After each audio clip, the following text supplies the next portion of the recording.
Selamat siang rekan-rekan. Gimana? Udah pada makan? Tadi kita kan habis istirahat salat makan ya. Dan yang muslim udah pada salat semua kan ini? Baik, selamat siang rekan-rekan. Kita berjumpa lagi.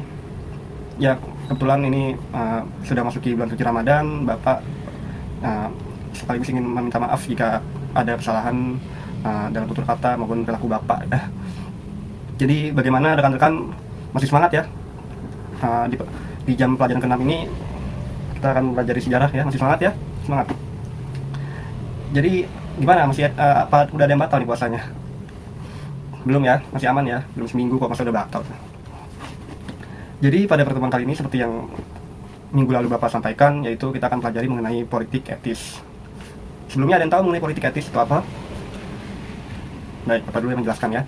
Politik etis adalah politik balas budi. Loh, kok politik balas budi, Pak? Karena sebelum tahun 1900-an, ya kita tahu mengenai sejarah bangsa kita yang dijajah oleh Belanda, bahwasannya namanya penjajahan itu pastinya kita dieksploitasi habis-habisan sumber dayanya, baik sumber daya alam maupun sumber daya manusianya, tanamannya dan lain sebagainya gitu. Itu benar-benar dieksploitasi habis-habisan.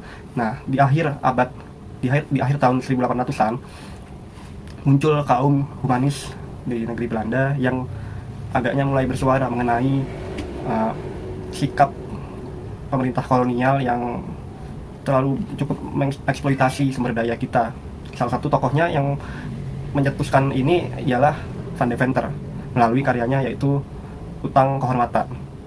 Dan Utang Kehormatan ini beliau itu menyampaikan bahwasannya pemerintah kolonial ini terlalu mengeksploitasi apa yang ada di bumi Nusantara ini gitu, dari sumber daya alamnya maupun sumber daya manusianya. Nah, menurut beliau ini perlu kita kita dalam artian pemerintahan Belanda ini melakukan sesuatu hal untuk membalas rakyat-rakyat di bumi ini gitu. Dengan salah satunya ya kebijakan-kebijakan yang ada dalam politik etis. Ada yang tahu apa aja kebijakan dari politik etis ini, rekan-rekan? Kemarin minggu lalu sudah Bapak sampaikan sedikit loh. Ya, silakan Ripando.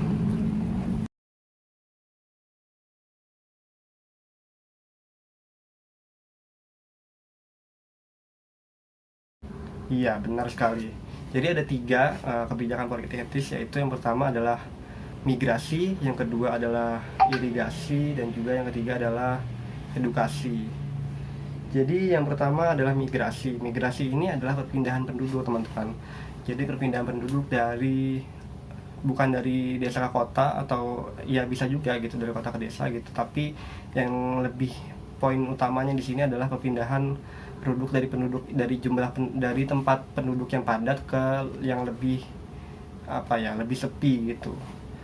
Jadi yang kita tahu sekarang ini penduduk di Pulau Jawa ini sangat padat lah ya.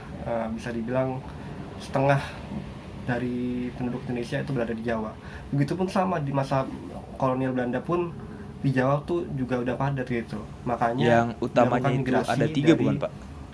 Pulau Jawa ini Kayak rata-rata migrasi, itu dipindahkan irigasi, ke dan Sumatera. edukasi. Kenapa di Sumatera? Karena di Sumatera ini banyak perkebunan perusahaan asing atau juga milik Belanda sendiri gitu.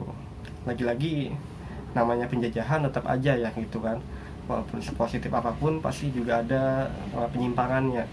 Ini dipindahkan ke migrasi ke tempat-tempat yang banyak perkebunan, yaitu untuk dipekerjakan sebagai pekerja di sana, seperti itu. Nah, tentu dalam dipekerjakan ini tentu terkadang ada hal-hal yang penyelewengan seperti itu. Lalu yang kedua adalah irigasi. Irigasi adalah upaya untuk berkaitan dengan air gitu ya. Kita tahu bahwa irigasi itu untuk tanaman-tanaman dan lain sebagainya, itu juga diperhatikan dalam kebijakan politik etis ini. Lalu yang selanjutnya adalah edukasi. Coba Bapak minta buka di halaman bab 2 di halaman 34. Pada punya buku semua kan? Iya. Coba kalian lihat itu gambar apa? Ada yang bisa menunjukkan ada yang bisa menjelaskan ke saya gitu? Nggak apa-apa belajar, kita sama-sama belajar di sini. Kira-kira gambar apa itu?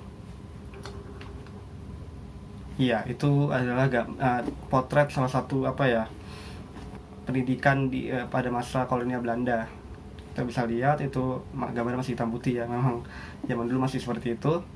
Kita lihat bahwasannya kelihatannya biasa-biasa aja ya, padahal tetap juga ada penyimpangan-penyimpangan yang terjadi pada masa itu, seperti diskriminasi rakyat biasa terhadap siswa-siswa, baik itu pejabat pribumi maupun pejabat dari kalangan Belanda sendiri gitu.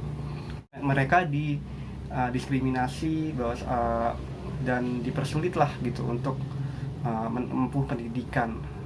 Bahwasannya waktu itu pendidikan yang diutamakan ya hanya untuk membaca dan menulis saja, yang tujuannya lagi-lagi untuk dipekerjakan gitu oleh pemerintah kolonial gitu. Jadi itu aja yang bisa Bapak sampaikan untuk hari ini, latar belakang mengenai politik etis. Bagaimana? Ada yang ingin bertanya?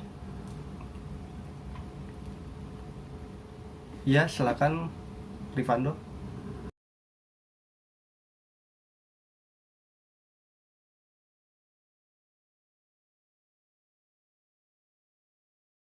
Oh iya, tentu ada. Ini pertanyaan yang saya tunggu-tunggu nih, mengenai dampak positif politik etis gitu ya. Jadi ada nggak sih Pak dampak positif politik etis? Tentu ada. Dampak positifnya yaitu kebanyakan gitu ya, bukan hanya di edukasi gitu, tapi yang mau saya maksudkan adalah kebanyakan yang membawa dampak besar itu adalah di edukasi. Kenapa? Karena dalam kebijakan politik etis ini, yang bagian edukasi ini gitu, justru melahirkan kaum-kaum terpelajar. Walaupun kaum-kaum terpelajar ini yang tadi berkaitan dengan penyelewengan itu, yang apa ya, dipersulit lah kaum-kaum pribumi yang biasa-biasa aja gitu. Lebih dipentingkan kaum-kaum elit, bangsawan, kaum-kaum pejabat pribumi gitu. Walaupun seperti itu, tetap saya Pak Rifando kita melahirkan kaum-kaum terpelajar pada waktu itu yang memicu terjadinya kebangkitan nasional nantinya. Jadi dari sinilah awalnya politik etis ini justru membawa dampak positif bagi perjuangan kemerdekaan Indonesia, seperti itu. Baik, sudah berbunyi belnya. Jadi segitu aja dulu mengenai politik etis. Kita lanjut minggu depan ya. Sebelum Bapak tutup, saya akan menyampaikan tugas ya. Ini adalah bentuk evaluasi buat rekan-rekan agar lebih mempelajari tentang politik etis. Jadi tugas dari Bapak sama tentang pertanyaan Fando ini, coba kalian uraikan mengenai dampak positif politik etis itu apa aja dan bagaimana sih gitu. Nah, jadi minggu depan sebelum kita lanjut ke topik pembahasan lain, akan Bapak sedikit ulas gitu ya mengenai hal ini. Sekian dari Bapak, kurang lebihnya mohon maaf. Wassalamualaikum warahmatullahi wabarakatuh. Selamat menaikkan ibadah puasa semuanya. Semoga full ya sampai akhir. Terima kasih. Bapak izin keluar ya.